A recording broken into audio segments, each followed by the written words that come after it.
बादल साहब ने कभी गलत किसी का सुना नहीं, गलत किसी को करने दिया नहीं। बुलडोजर चलने का सुनने में आया, लेकिन क्या आया कि योगी जी ने इसको ठोका, मतलब योगी सरकार ने इसको ठोका। रामलला जी की मूर्ति स्थापित, मंदिर स्थापित करने का खाने का था, काम नहीं था ना। सब लोग अभी राम मंदिर का एजेंडा उड़ा रहे हैं। योगी जी ने, मोदी जी ने ये इलेक्शन के चलते जल्दी किया। अरे इलेक्शन के जल्दी किया, उससे अच्छा आप सोचो ना, 500 साल से इतना सब रगड़ा हुआ था, किसने किया? अभी हम लोग महाराष्ट्रियन है, महाराष्ट्र के, कोकण के, लेकिन हम लोग को कभी ये यूपी क्या है वो चीज़ मालूम नहीं थी। अभी यूपी में मैं पहली बार गया था 2011 में, मतलब इतना माहौल ये था।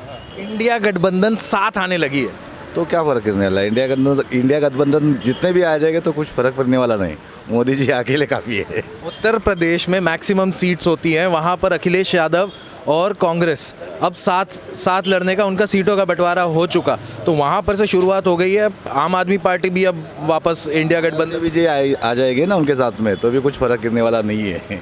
80 आउट ऑफ 80 शायद बीजेपी का हो जाएगा यूपी में। इतना कॉन्फिडेंस। मोदी जी और योगी जी है ना वहाँ पे। योगी जी तो बैठे ही है, मोदी जी तो सपोर्ट कर रही है पूरा यूपी को।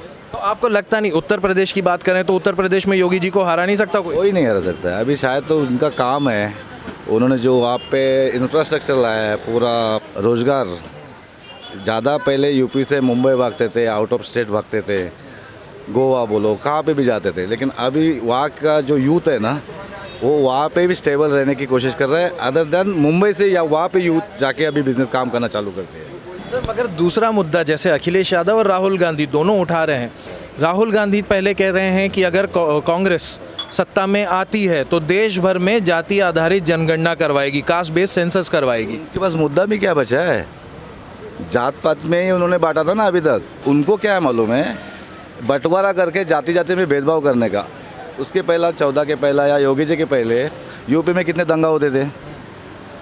अब हर न्यूज़ चैनल खोलो, कभी भी खोलो न्यूज़ चैनल पे आप, अभी हम लोग महाराष्ट्रियन है, महाराष्ट्र के, कोकण के, लेकिन हम लोग को कभी ये यूपी क्या है वो चीज़ मालूम नहीं थी। अभी आप योगी जी आए, उसके बाद कब क्या है आपको सुनने में कभी आया तो बुलडोजर चलने का सुनने में आया, लेकिन क्या आया कि योगी जी ने इसको ठोका, मतलब योगी सरकार ने इसको ठोका। जो करप्टेड था उसको ये किया, वो जो भी है वो प्रैक्टिकल, मतलब जो योगी सरकार ने न्यायालय का कोई काम नहीं छोड़ा, मतलब कोर्ट का तो कोई ज़रूरत नहीं रहेगी। नहीं, कोर्ट की ज़रूरत थी। उन्होंने तो पहला आह्वान दिया था कि आपको रहना है तो ठीक से रहो, नहीं रहना है तो भाग जाओ, यूपी छोड़ के जाओ। और मेरा सुनना नहीं है तो आप, मेरा रास्ता मैंने चुना है, वो तो अकेले डिसीजन मेकर नहीं है। उन्होंने सब, मतलब क्या बोलते हो, अधिवेशन में पास करके लिया हुआ है। जैसे यहाँ पर पहले बाला साहेब ठाकरे का था कि ठोक तंत्र चलता था, वैसे ही ठोक तंत्र चला। बाला साहब ठाकरे का ठोक तंत्र नहीं था। वो जो लड़ रहे थे ना बाला साहब, वो हिंदुत्व के लिए लड़ रहे थे, ठीक है। वो कभी उन्होंने की बात कर रहा हूँ, पहले बात चलती थी ठोक तंत्र, तो वैसे ही योगी जी ठोक तंत्र चला रहे हैं। गलत किसी को, बाला साहब ने कभी गलत किसी का सुना नहीं, गलत किसी को करने दिया नहीं, बस बाकी कुछ नहीं। बाला साहब तो बाला साहब थे। तो योगी जी वहाँ पर अब डर की राजनीति नहीं कर रहे, डर का ये नहीं चला रहे हैं। वो डरे होते थे ना, तो इतना सब लोग को इधर बड़े बड़े उधर के जो किंग है, माफिया है, उनको इन्होंने इतना ये नहीं किया होता। नहीं, मैं कह रहा हूँ कि आम लोगों में अब एक डर का माहौल नहीं है, वहाँ पर एक डर का शासन नहीं चल रहा है। डर का शासन है ही नहीं, बिल्कुल नहीं। अभी यूपी में मैं पहली बार गया था 2011 में, लखनऊ और बनारस जाके आया था।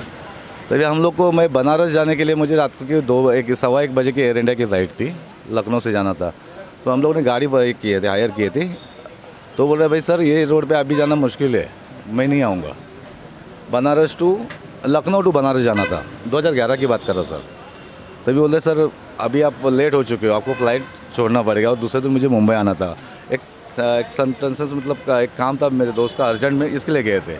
तो दूसरे दिन भी उसको मुंबई में भी काम था, वो हम लोग ने फ़्लाइट कैंसिल कर दी, क्योंकि लखनऊ से वो आने के लिए रेडी नहीं था। ताकि हम लोग 8,000 रुपये देने के लिए रेडी थे, तभी 2011 की बात कर रहा हूँ मैं। मतलब इतना माहौल ये था। तो अभी जाओ आप, अभी सब लोग बोलते हैं, मेरे दोस्त भी यूपी से ही है, हाँ। तो अभी कौन सा भी यूपी वाला बंदा बोलो ना, कौन सा भी, मतलब अब बीजेपी का मैं ऐसा नहीं कर रहा हूँ कि बीजेपी है इसके लिए, लेकिन जो आदमी को जो डर था ना, अभी बिल्कुल डर नहीं रहा। उन्होंने इतना इंफ्रास्ट्रक्चर लाया, इंफ्रास्ट्रक्चर के जगह पे उन्होंने वहाँ पे रोज़गार का ये किया।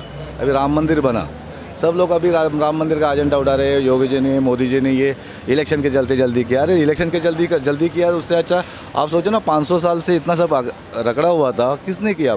भले वो उनका पॉलिटिकल एजेंडा रहेगा, ये आप बोलने के लिए बोलो, लेकिन जो मानते हैं भगवान को, रामलला को मानते हैं, रामलला जी की मूर्ति स्थापित, मंदिर स्थापित करने का खाने का था काम नहीं था ना। जो जम्मू कश्मीर का मुद्दा हुआ था उसमें भी कुछ ये नहीं था ना। सर, मगर वही बात, विपक्ष यही बात उठा रही है कि मोदी जी आए तो थे बोल के कि विकास करेंगे, विकास छोड़ के मंदिर मंदिर बनाने लग गए। अरे मंदिर तो एक ही बनाया ना, और बाकी का विकास नहीं दिख रहा है। बाकी की भी तो मंदिरों की बात छेड़ दी। अब वो मंदिर खाली दिख रहे हैं, बाकी के इंफ्रास्ट्रक्चर नहीं दिख रहे हैं, रोड नहीं दिख रहे हैं उनको। सर, एक और बात, यानी उत्तर प्रदेश पर वापस आता हूँ कि एक तरफ विकास की राजनीति चल रही है, एक तरफ मंदिर की राजनीति चल रही है, दूसरी तरफ अखिलेश यादव ने अपना एक समीकरण बना लिया है नया, पीडीए करके बात करते हैं, पिछड़े, दलित और अल्पसंख्यक। इनको आपको लगता है कि ये पीडीए इक्वेशन जो है वो बाकी के जितने भी काम हैं उसको हरा पाएगा? ये देखो कैसा मालूम है, जब जातीयवाद जो चल रहा था ना पीछे तभी कुछ लोग है ना, मतलब एक पढ़ाई लिखाई नहीं थी, इनकी सोच उतने में मतलब समाज में ही रखी हुई थी। ये मेरा गांव है, ये मेरे गांव का समाज है, उस समाज को एक मुखिया रहता था, वो उनको कंट्रोल करता था। एक हर एक गांव में, मेरे स्टेट में, महाराष्ट्र में भी वैसा ही चलता है, ठीक है। तो वो मुखिया कंट्रोल करता था।